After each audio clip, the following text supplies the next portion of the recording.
Alors bonjour, aujourd'hui un tuto pour se débarrasser de la gale des pattes des petites poulettes. Celles-ci nous sont arrivées avec la gale des pattes et donc on est obligé de traiter tout le monde pendant la quarantaine pour éviter de propager la gale sur tout le poulailler car c'est très très contagieux.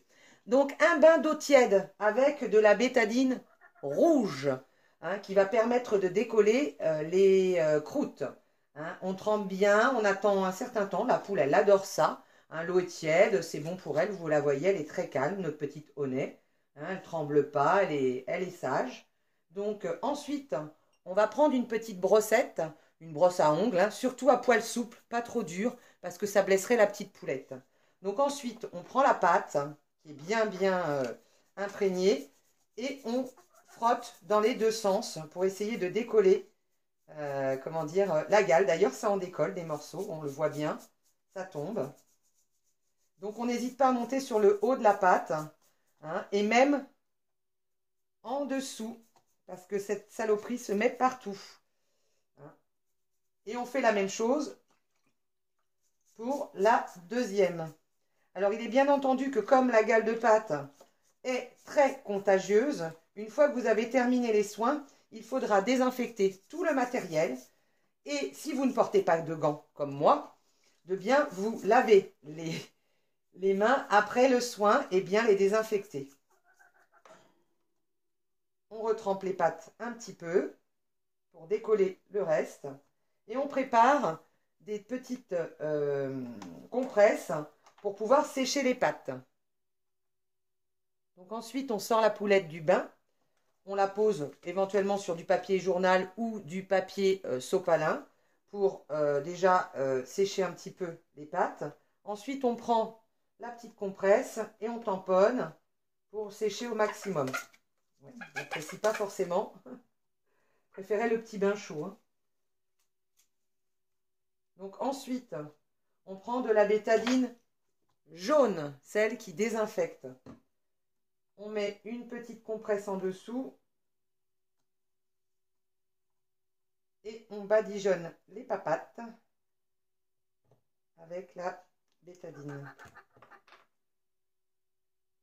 Et on n'hésite pas à en mettre. Ça va colorer la pâte, mais c'est pas grave, c'est pas toxique. Au contraire. Et on tamponne à nouveau pour que ça passe bien partout. En dessous, au-dessus. On monte même un petit peu sur le derrière. Oui. Là, c'est bon. Voilà. Donc ensuite, on sèche bien en prenant une nouvelle compresse en dessous et une autre compresse au-dessus. Et on sèche. Dernière étape, on met un corps gras car la gale déteste les corps gras et car elle ne peut plus s'accrocher aux écailles des pattes.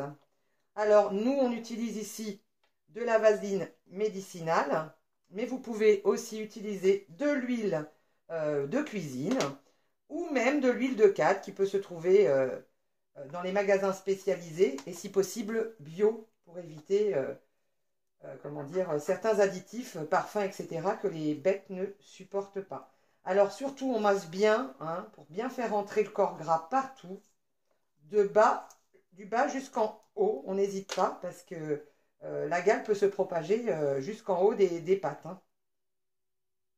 Voilà. Et donc ensuite, une fois qu'on a bien étalé, le soin est terminé.